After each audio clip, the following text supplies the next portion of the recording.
Magandang hapon po sa inyo kasi po ako talaga, naging habit ko na po yung pag ako'y ng gamot, ipinipresenta ko po sa akta lang nakuha ko. Pero ngayon po na-encounter ko, meron po akong ginamot, taga Camarin, Caloocan. Eto po ang nakuha ko, akin natin. Nang akin pong nilinis, ang nakuha ko po, puro dugo. Palakpakan nyo, napakaganda po nito, puro po dugo. Oh, eto naman po number 2. Ito po, number 2 po. Ito po, number 3. Ito po, okay na po siya. Okay. Ano masasabi mo, ate? Tayo. Magandang hapon po.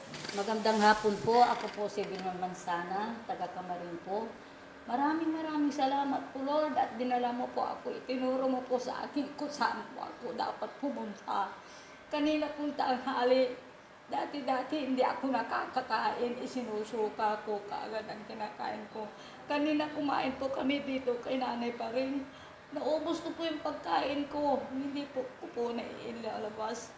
At higit sa lahat, okay na po ako, Lord. Kahit pa paano, wala na po akong nararamdaman. Kaya, Diyos ko, Lord, sana po tuloy-tuloy. Maraming salamat po at alam ko po galing po ito lahat sa iyo. Ginamit mo lang si nanay pa rin para maging instrumento mo.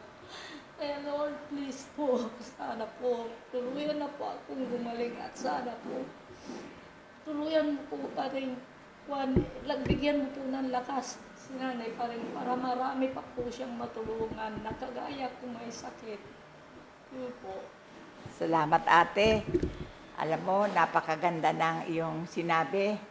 Ang aking masasabi niyan, ate, tanging ang Diyos ang nangangasiwa sa atin.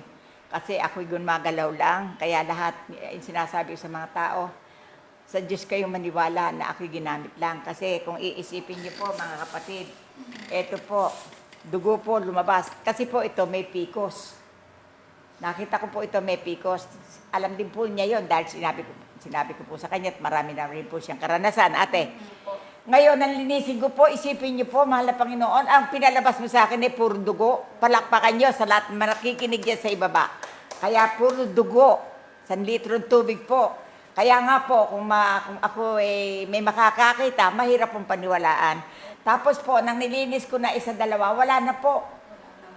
Bigla na po siya namula. At ang sabi po niya, hindi siya talaga nakakakain. Pero ngayon po, nung pinakain ko sa lamesa, nakakain na. Kaya Panginoon, salamat po sa iyo. At kami po nagpapasalamat na walang katapusan. Dahil ang sabi ko nga po ang nagpupunta dito dugtong buhay, kagalingan.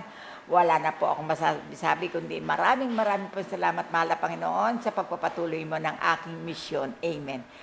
Kami po bumababay sa inyo. Salamat po. Taga saan ka, ate? Camarin. Okay, salamat po. Ganun po ako manggamot.